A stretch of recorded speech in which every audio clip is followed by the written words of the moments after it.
Welcome to another lecture series on LAUTECH Open and Distance Learning Center. This is ACT 202 Financial Accounting 2, and I'll be taking you through study session 4, that is Income and Expenditure Accounts. Income and Expenditure Account is one of the accounts so prepared by a non-trading organization as discussed in the previous study session, that is study session 3. Hence, the income and expenditure accounts will be fully discussed in this session. Looking at the financial statement of a company, the massive amount of numbers in it can be tiring. However, if you can interpret the numbers, it gives first-hand information on how well the company is performing. For a functioning company, income and expenditure account is necessary in order to know the company's sales and expenses. This account indicates how the revenues, that is money received from the sale of products and services before expenses are taken out, are being transformed into the net income. At the end of this study session, you should be able to define income and expenditure account and its major importance to an organization. Be able to list the basic elements of income and expenditure accounts, and lastly, you should be able to explain the methods of preparing the income and expenditure statements. Meaning of income and expenditure accounts. An income and expenditure account is a record showing the amount of money coming in and going out of an organization during a particular period of time. It is usually called the profit and loss account or the income statement. The important thing to remember about an income statement is that it represents a single moment in time. This contrasts with the balance sheet, which represents a particular point in time. And the purpose of the income statement is to show managers and investors whether the company made lots of money during the period being reported. Elements of income statements. The following are the elements of the income statement. We have the revenue, expenses, gain, and losses.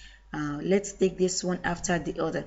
Revenues. Revenues are inflows of assets or reductions in liabilities that result from providing goods and services to customers. Revenues are earned either from primary activities or secondary activities.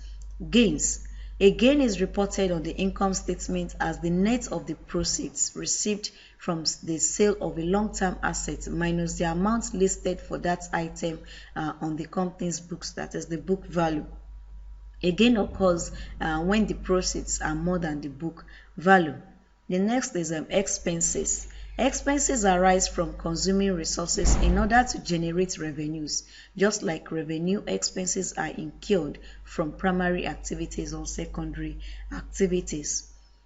The last is the losses. Losses are similar to expenses in that they decrease assets or increase liabilities, but they are not central to a firm's major activities.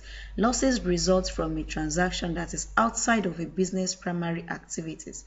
A loss is reported when difference between the amount listed for an item on the company's books, that is the book value, and the proceeds received from the sale of the item is less than the book value of that item.